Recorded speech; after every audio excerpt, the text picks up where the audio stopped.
किसी तकरीब में प्रोटोकॉल और सिक्योरिटी के साथ नहीं जाऊंगा। वज़रा आला और गवर्नर्स की सिक्योरिटी पर भी नजरसानी कर रहा हूँ। वज़ीर आज़म इमरान खान का ट्वीट, कहा हमारा मकसद अवामी पैसा और अवाम को तकलीफ से बचाना है। आइंदा काबीना इजलास में जामे पॉलिसी का ऐलान किया जाएगा। अवाम को मरूब करने की रिवायत खत्म की जाएगी।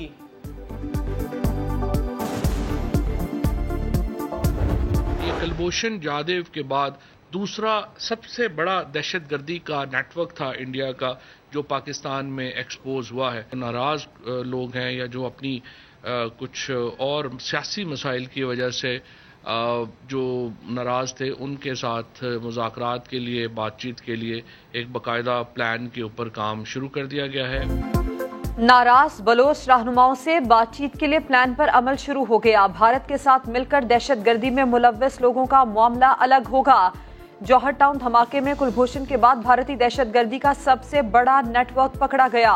वजीर इत्तलात फवाद चौधरी की काबीना इजलास के बाद प्रेस कॉन्फ्रेंस, कहा काबीना में इलेक्ट्रॉनिक वोटिंग मशीन पर ब्रीफिंग दी गई। उम्मीद है वोटिंग मशीन का निजाम 15 जुलाई तक मुकम्मल हो जाएगा। इमरान खान की जाली हुकूमत 24 घंटे की मारने। हुकूमत कब जा रही है अल्लाह ताला को पता है, लेकिन इंशाअल्लाह ताला ये हुकूमत जब जाएगी दोबारा नहीं आएगी। हुकूमत जाने की तारीखें देते देते मरियम नवाज मायूस हो गई। मामला कुदरत पर छोड़ दिया। डील के सवाल पर बरहम हो गई। कहा हम पागल हैं जो इतनी कुर्बानियां देने के बाद भी डील करें। नून लीग में इख्तलाफात की तरदीद बोली, जहां शहबाज शरीफ हों वहां मेरी ज़रूरत नहीं। हुकूमत को खबरदार भी कर दिया। कहा आज़ाद कश्मीर में धांधली हुई तो संगीन नताइज भुगतना पड़ेंगे। समा के एंकर पर्सन नदीम मलिक को FIA की जानिब से नोटिस भेजने की मजम्मत।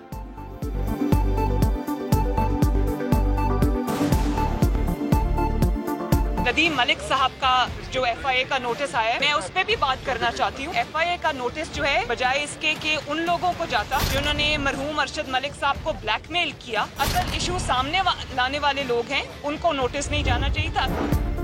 कैलगरी क्वीन ने सिर्फ हसास कौमी सलामती के इशूज पर सियासत करना सीखा है। बलोचिस्तान का मामला हो या मसला कश्मीर, मरियम बीबी ने हमेशा मनफी सियासत की। मुआविन खुसूसी शहबाज गिल का रद्द-ए-अमल, कहा इमरान खान ने बलोचिस्तान के अवाम को गले लगाया। खारजा पॉलिसी पर हुकूमत, फौज और अवाम एक पेज पर हैं। फिरदौस आशिक अवान बोली, चच्चा भतीजी एक दूसरे की पतंग काटना चाहते हैं। कहीं चच्चा भतीजी की गुड्डी काट रहा है और कहीं भतीजी चच्चा की गुड्डी काट रही है। ये बसंत जो नून लीग के अंदर चल रही है। शहबाज साहब जज्बात में उन्होंने टीवी पर वो बात कर दी जो शायद हमें पब्लिकली नहीं करनी चाहिए थी। झूठ तो बोलना नहीं चाहिए, लेकिन सारा सच बोलना भी लाजमी नहीं होता। तमा टीवी से एक साहब आए, उन्होंने 55 मिनट का इंटरव्यू किया, बिल्कुल कॉन्टेक्ट से हटाकर, सियाक व सबाक से हटाकर 5 मिनट उसमें से क्लिप्स काट कर और टीवी पर चला दिए। पूरा सच लीगी रहनुमाओं के गले पड़ गया। पांव पकड़ने के बयान पर सियाको सबाक का पर्दा डालने की कोशिश। शाहिद खाकान अब्बासी राना तनवीर से भी माफिया मांगने लगे। मरियम नवाज ने भी सियाको सबाक का सहारा ले लिया। एस्टैब्लिशमेंट पर तीसरा मौक़िफ़ पेश कर दिया। एस्टैब्लिशमेंट की चॉइस कोई मायने नहीं रखती। एस्टैब्लिशमेंट की चॉइस जब इमरान खान की सूरत में कौम पर मुसल्लत की जाती है, उसका जो नतीजा है वो आज पूरी कौम ने देख लिया। मज़ार कायद की बेहुरमती का मामला, कराची की मकामी अदालत ने मरियम नवाज और उनके शौहर सफदर अवान के खिलाफ मुकदमा दर्ज करने की दरख्वास्त मुस्तरद कर दी। दरख्वास्त मज़ार कायद मैनेजमेंट बोर्ड ने दायर की थी।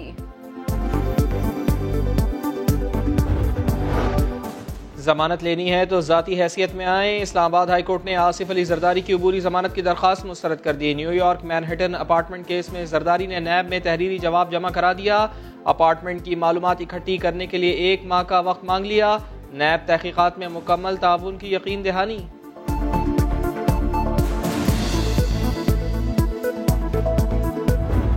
सिंध गवर्नमेंट जो है बलूचिस्तान की जो ज़रख़ेज़ जमीन है उनको बंजर करने पे तुली हुई है। सिंध गवर्नमेंट की अटदर्मी की वजह से हमें 75 से 77 अरब का नुकसान हो रहा है। सिंध गवर्नमेंट का ये अटदर्मी बरकरार रहा, इसके अलावा हमारे पास कोई हल नहीं रहेगा कि हम जो है अब डैम का पानी रोक दें। हमारे पानी के हक पर डाका डाला जा रहा है। 14,000 में से सिर्फ 7,000 क्यूसेक पानी मिल रहा है। तर्जुमान बलोचिस्तान हुकूमत लियाकत शाहवानी सिंध सरकार पर बरस पड़े। कहा सिंध हुकूमत बलूचिस्तान की जरखेज जमीनों को बंजर करना चाहती है। हठधर्मी बरकरार रही तो हब डैम का पानी रोक देंगे। पाकिस्तान के खिलाफ वनडे सीरीज से 2 रोज पहले इंग्लैंड की टीम को बड़ा धचका। 3 खिलाड़ी और 4 ऑफिशियल्स के कोरोना टेस्ट मुस्बत आ गए। पूरी इंग्लिश टीम को आइसोलेट कर दिया गया। नए स्क्वाड का ऐलान भी कर दिया गया। बेन स्टोक्स कप्तानी करेंगे। ईसीबी के मुताबिक सीरीज शेड्यूल के मुताबिक ही होगी।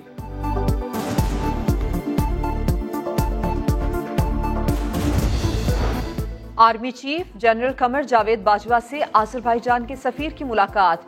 अफगानिस्तान की सूरत हाल, इलाकाई सिक्योरिटी समेत बाहिमी दिलचस्पी के उमूर पर तबादला ख्याल।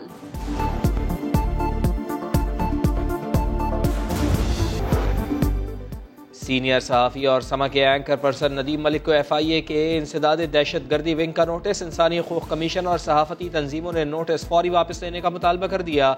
नदीम मलिक ने भी बता दिया वो FIA में पेश नहीं होंगे।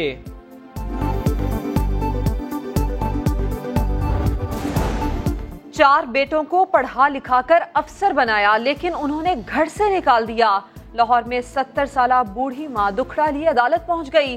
कहा शौहर वफात पा चुके बेटों को खर्चा देने का पाबंद बनाया जाए। अदालत ने बेटों को तलब कर दिया। हर बेटे को 15,000 रुपए माहाना खर्चा देने का हुक्म। मुल्क में कोरोना के वार जारी। 24 घंटे के दौरान मजीद 25 अफराद लुक़्मे अजल बने। 830 नए केसेस रिपोर्ट हुए। इस्लामाबाद में मुस्बत केसेस की शरह 5% तक पहुँच गई।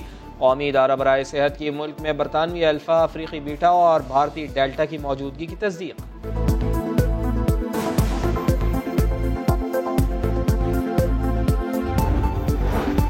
सिंध में मैट्रिक इम्तिहानात का दूसरा रोज नवाबशाह, टंडोलायार और सांगड़ में मैथ का पर्चा आउट हो गया। व्हाट्सएप पर सेकंड्स में वायरल हो गया। जैकबाबाद में खुलेआम नकल का बाजार गर्म। बाहर पुलिस तैनात, अंदर तलबा चीटिंग करते रहे। मोबाइल फोन्स का भी आजादाना इस्तेमाल।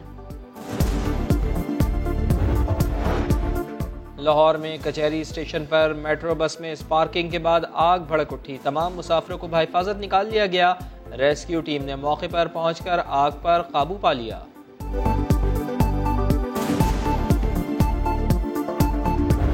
इस इलाके में मौजूद इस गंदगी और आलूदगी के ढेर का है।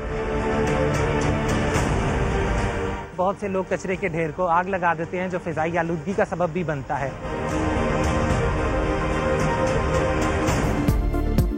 रावी रोड का इलाका कचरा कुंडी में तब्दील। दरियाए रावी के अतराफ गंदगी और बदबू के डेरे। जगह जगह भैंसों के बाड़े। गंदे पानी पर मच्छरों की भरमार। आवारा कुत्तों की बहुतात। शहरी गैर महफूज हो गए। सीवरेज मिला पानी रिहायशी आबादियों में बीमारियां बांटने लगा। कराची की सना का रिवायत से हटकर काम। डॉक्टर ऑफ फार्मेसी की डिग्री हासिल करके मोटरसाइकिल पर मोबाइल फार्मेसी शुरू कर दी। सना कहती हैं कम सरमाए के साथ कुछ नया करने की कोशिश की है।